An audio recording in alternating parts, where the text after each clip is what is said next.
Lorenzo Meyer. En Aristegui Noticias. Hoy pues ya está próxima o ya está empezando la Convención Nacional Democrática en Chicago y ha empezado con pues esta amenaza de protestas o esta sombra de las protestas en contra de la guerra de Gaza, de Ucrania, en fin, todo esto que nos recuerda al movimiento antibelicista de 1968 y que muchos de hecho han establecido un paralelismo. ¿Qué decir de lo que se está viviendo en Estados Unidos con esta candidatura de Kamala Harris que está intentando avanzar frente a la alternativa que representa Donald Trump, pero por el otro lado, pues que tiene y que enfrenta los fantasmas de lo que ha sido esta presidencia demócrata en cuanto al apoyo de guerras, como ocurre siempre con los Estados Unidos, doctor Meyer?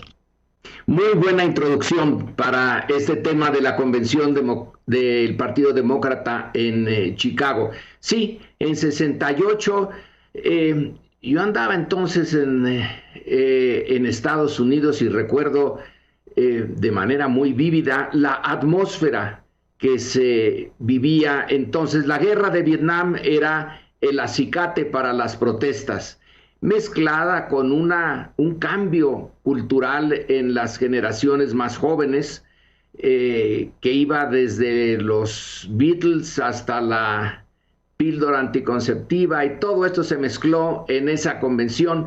En aquel entonces el alcalde de Chicago era el señor Daley, un capo de tutti capi en la política de esa ciudad y de los demócratas. La respuesta de la policía a las manifestaciones fue durísima, yo diría que brutal, pero creo que la atmósfera en esta ocasión, espero, es diferente. Sí, la guerra de Gaza, siempre habrá una guerra, porque Estados Unidos como potencia imperial siempre está metida en todos los conflictos importantes del mundo. Así que lo de Vietnam sí era más importante porque involucraba el reclutamiento de jóvenes en Estados Unidos. La guerra de Israel contra Hamas, no. Pero de todas maneras, es esta oportunidad que tienen los grupos más contestatarios en Estados Unidos de presentarse en público en torno a los demócratas, que históricamente son los políticos que, más o menos responden a las manifestaciones de los contestatarios. Los republicanos tienden a ser más conservadores, aunque en los últimos tiempos ya no sabe uno cuál es más conservador, pero como sea, Estados Unidos está en un momento importante para nosotros. No es que nada más nos interese por el espectáculo, que es fascinante de ver a la gran potencia metida en esta coyuntura de cada 4 años, donde las fuerzas tienen que salir a la superficie y mostrarse más o menos como son, para luego volverse a asumir y una política más seguir una política más normal. En esta ocasión, lo realmente interesante es que la atmósfera hasta hace poco tiempo era de gran optimismo en el campo de los republicanos, de Trump, porque veían como relativamente fácil almorzarse a Biden y a los demócratas. Es notable la energía política que puede despertar Trump en sus seguidores, que no la despertaba desde luego Biden. Estaban más o menos resignados los demócratas a esa candidatura y a ver cómo les iba. Pero con el vuelco que dio la política del Partido Demócrata al hacer a un lado a Biden, de buena manera, por cierto, no es él y todos conservan las formas ahí, que era necesario un cambio generacional. Y lo interesante es quién asume el liderazgo. Alguien que hace 30 o 40 años hubiera sido impensable en Estados Unidos, pero después de Obama ya se podía suponer de manera realista que alguien que no fuera de pura cepa anglosajona y que fuera con la tradición de los liderazgos presidenciales norteamericanos, pudiera llegar a ser el candidato. Obama rompió esta tradición y sacó a flote la composición étnica y cultural de Estados Unidos, que es muy complicada, compleja, interesante. Y si ya pudo él, bueno, pues Kamala Harris aparece ahora con mayores posibilidades. Y lo interesante es que en cosa de días, yo diría casi de horas, inyectó un entusiasmo en los demócratas que no tenían. Ahora, un voto es un voto sin ningún entusiasmo o un voto lleno de entusiasmo da lo mismo al final, cuenta de la misma manera. Pero la atmósfera de energía política creciente que tienen los demócratas puede inyectar a los que estaban indiferentes o que titubeaban entre cuál de los dos candidatos iban a apoyar. Es probable, porque así lo muestran las encuestas, por lo menos hasta el día de ayer, un promedio de las encuestas de posible votación en Estados Unidos daba un 4% de margen a los demócratas sobre los republicanos, sobre Trump. No es mucho, puede todavía estar como era promedio de encuestas, en algunas estaba en el rango de pues propio de toda encuesta, donde hay 2, 3%, 4% de error, de margen de error. Posible margen de error. Pero bueno, en el contexto es interesante y emocionante, porque para nosotros como mexicanos sí que nos importa en esta ocasión. Bueno, siempre importa, pero ahora es clarísimo, no hay forma de evitarlo. En el discurso de Trump y de su vicepresidente, de Vance, el tema de los indocumentados volvió a salir, como en la elección primera de Trump, que fue un caballito de batalla de Trump. Los indocumentados son un peligro para Estados Unidos y los demócratas han dejado que ese peligro crezca, y yo, Trump, voy a eliminarlo, como sea. En alguna ocasión, a mí me costó trabajo entender que lo había dicho no como broma en la otra campaña, que iba a proponer excavar un gran foso a lo largo de la frontera y poner ahí cocodrilos y serpientes para que los indocumentados no pudieran pasar. Ya encontrarían desde luego la manera de tender un puente, pero la imagen de esa cosa medieval de los fosos al pie de la muralla principal del castillo, asediado y llenos de agua para que no se pudieran acercar a tomar la fortaleza, bueno, daba la impresión Trump de estar en la Edad Media. Y sí Oiga, nos importa. Incluso lo que ha propuesto, doctor, es realizar este tipo de operaciones que ha hecho Estados Unidos en Irak, en otros países, de bombardeos dirigidos, específicos, con su aviación, contra objetivos de cárteles de la droga en territorio nacional. O sea, Vance y Trump han dicho que lo van a hacer, que van a bombardear en México posiciones para eliminar a líderes de cárteles del narcotráfico. ¿Cómo no nos va a importar? Porque van en serio, o al menos en su discurso parecen ir muy en serio, ¿no?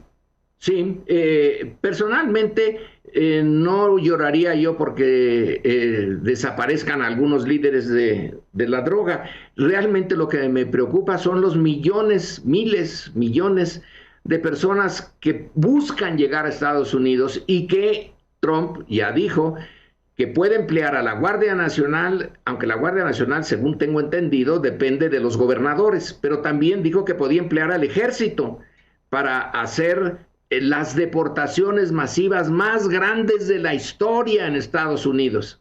Claro que, como dices, eso de bombardear, pues supongo yo, no es tanto que use masivamente la aviación, con un solo avión nada más bien dirigido por las vías electrónicas hacia los laboratorios que a veces están en la sierra, en las zonas boscosas, pero también en zonas habitacionales, como lo ha hecho ya muchas veces Estados Unidos. En tal departamento, de tal piso están, y ahí va a dar el misil que envía su dron o su avión. Digo, muchos no lloraríamos por la muerte de estas gentes, pero sí por el hecho de que es una violación a la soberanía. Y ahí entramos en el tema profundo de la historia de México con Estados Unidos. El tema de la soberanía. O sea, un país soberano es el que puede tomar sus decisiones sin consultar con nadie, por sí, ante sí. Y en este mundo, realmente pocos son los países que pueden tomar todo tipo de decisiones sin darle cuenta a nadie, y menos países como el nuestro, que son relativamente débiles.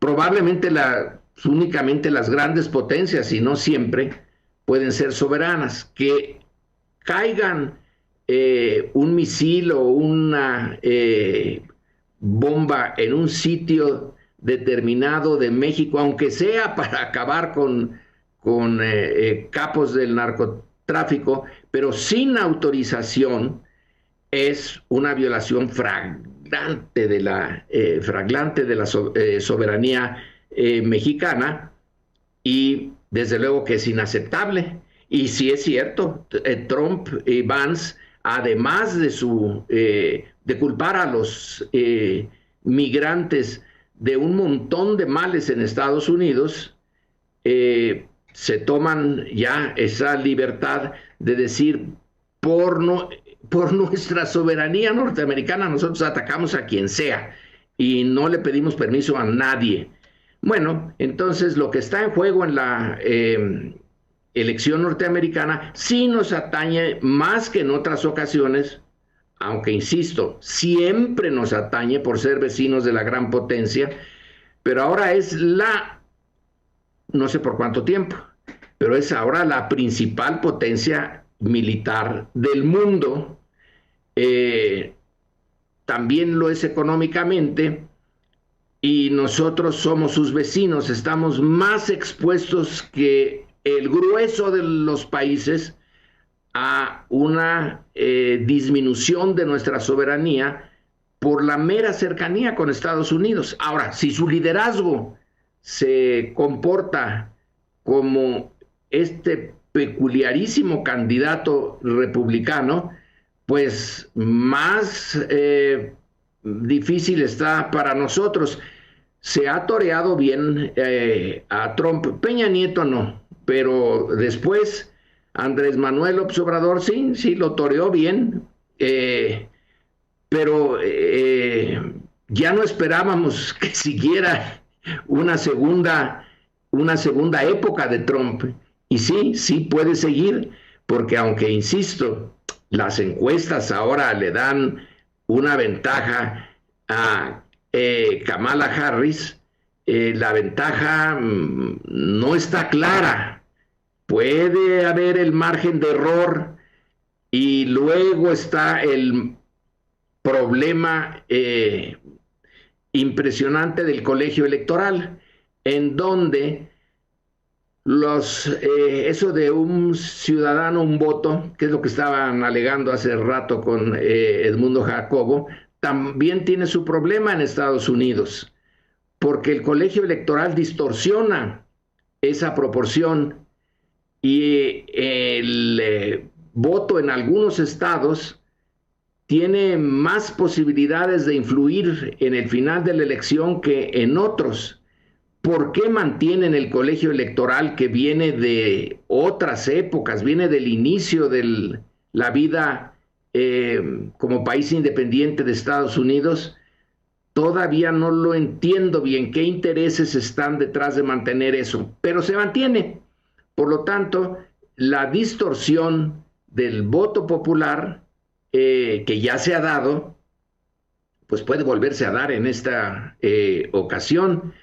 Y sí, si no nos va la vida en ello, sí nos va la naturaleza de nuestra relación con Estados Unidos y de esa soberanía que siempre hemos estado buscando, pero que ha resultado en momentos críticos bastante relativa, porque al final Estados Unidos tiene todas las capacidades para imponer su interés nacional sobre el nuestro y hacer evidente lo que está latente, que es la enorme diferencia en poder. Y la política internacional es política del poder, ya Doctor, sea que existan Naciones Unidas o no existan. Ha salido con todo esto que pasó el 25 de julio de Ismael El Mayo Zambada, Jesús Guzmán López. Pues hemos recordado, Estados Unidos ha negado su participación en operación alguna en territorio nacional, pero bueno, ha salido el caso de Humberto Álvarez Machain, el médico que secuestró Estados Unidos en territorio nacional y lo llevó a Estados Unidos, y recientemente con este informe del mecanismo para el acceso a la verdad y el esclarecimiento histórico, pues han salido nueva cuenta la injerencia de las agencias estadounidenses como el FBI, como la CIA, como la DEA, en la llamada Guerra Sucia, y todo el papel que ha tenido nuestro vecino en asuntos de la mayor trascendencia para la vida pública, política mexicana, por lo que no es poca cosa lo que se puede estar definiendo en nuestra relación con ese país, doctor. Sí, la injerencia de agentes extranjeros en nuestras decisiones y norteamericanos. Bueno, a principios del siglo pasado, del siglo XX, cuando estalla la revolución, el presidente Wilson manda agentes, pero abiertamente, sus representantes a las diferentes facciones revolucionarias que están en contacto constante entre el jefe, ya sea Zapata o Carranza o Villa, y el presidente de Estados Unidos, y se mandan mensajes y peticiones, etcétera. Pero después de las dos guerras mundiales, esto ya se profesionalizó, y la presencia de agentes norteamericanos ya especializados en andar interviniendo, bueno, la tenemos desde el libro de Philip Agee, Inside the Company, que fue hace ya mucho tiempo y que nos dice cómo estaba él en México y qué hacía en otras partes de América Latina. Pero en estas investigaciones que se están haciendo ahora en México y que nunca serán estarán de más, están un poco retrasadas para ver qué es lo que pasó en la Guerra Sucia, pero estos grupos que ya se han especializado en examinar los papeles desde 1965 hasta 1990 de la Guerra Sucia, nos están diciendo que ahí intervino, además del montón de personajes y agencias mexicanas, también las norteamericanas. Me llama la atención algo que apareció en esta publicación que debía de hacerse realmente masiva para que todos la leyéramos y nos sirviera como de vacuna política, de cómo no debe de hacerse la política, pero en fin, es del 65 al 90, pues es el momento en que empieza el momento cumbre del sistema priista y su paulatino, lento, muy lento declive. Y ahí se nos dice que en algún momento de los 1980s llegaron a tener nada más la DEA hasta 6,000 agentes en México. Yo quiero suponer que no eran siempre, desde que está la DEA funcionando en México, bueno, son 1 docena, 2 docenas, 3 docenas de agentes, pero los auxiliares de esos agentes, que bien pueden ser mexicanos o pueden ser norteamericanos, pero que llegaron a tener hasta 6,000, es una barbaridad. Eso sí, yo no me lo había imaginado. Pero una vez que lo leo, bueno, tampoco me sorprende, porque tienen los recursos suficientes y están motivados para actuar así, motivados formalmente en la lucha contra las drogas, motivados realmente es en mantener la burocracia de la DEA. Necesitan hacerse indispensables ante el Congreso norteamericano para que les sigan fluyendo los recursos. Las burocracias tienen vida propia. Eso ya nos lo había dicho Max Weber de una manera muy clara. Una vez que uno crea una burocracia, a ver quién la quita. A ver quién la quita. Entre otras cosas, una burocracia y muy grande. Entonces, no sé cuántos tengan ahora. Formalmente se les ha disminuido y se han enojado y han hecho sus travesuras en contra del gobierno de Andrés Manuel López Obrador para mostrar su enojo, porque en algún momento, en esto de los 80s y 90s, es que eran un montón, era un ejército que además estaban armados y tenían su placota de agentes y ya funcionaban en cierta medida independientemente de las autoridades, para una final. ¿Cuál era la finalidad de la DEA? ¿Acabar con el narcotráfico? Imposible. ¿Andar detrás de los capos? Sí. Y tomar venganza, como se dijo cuando Álvarez Machain, este médico de Guadalajara, al que se acusó de haber mantenido vivo al agente Camarena. Enrique Camarena, sí. Kiki, bueno, Enrique vamos a decirle, porque el otro... Sí, Enrique Camarena. El otro nombrecito que le pusieron es hasta medio denigrante para él. Entonces, Enrique Camarena, mantenerlo vivo mientras lo torturaban. Hay que reconocer que Salinas, entre todos sus montones de defectos, logró que regresaran a Álvarez Machain. Lo arrancó, digamos, de las garras de la DEA, y también hay que reconocer que en estos últimos incidentes, en lo del Mayo y el hijo del Chapo, la gran potencia ha tenido la delicadeza de decir: nosotros no sabíamos, nos llegó un día un avión y ¡zas!, que allí está el Mayo y el Chapito, pero no nos metimos como si se metieron y tuvieron que aceptarlo cuando secuestraron desde Guadalajara al médico. Creo que usaron a mexicanos para el secuestro, hasta eso, no fueron ellos, pero sí aceptaron que ellos organizaron todo el secuestro y que por lo tanto lo regresaban ante el enojo de Salinas. Bueno, en esta ocasión han dicho... El embajador dice: pero si yo no lo sabía el Departamento de Estado.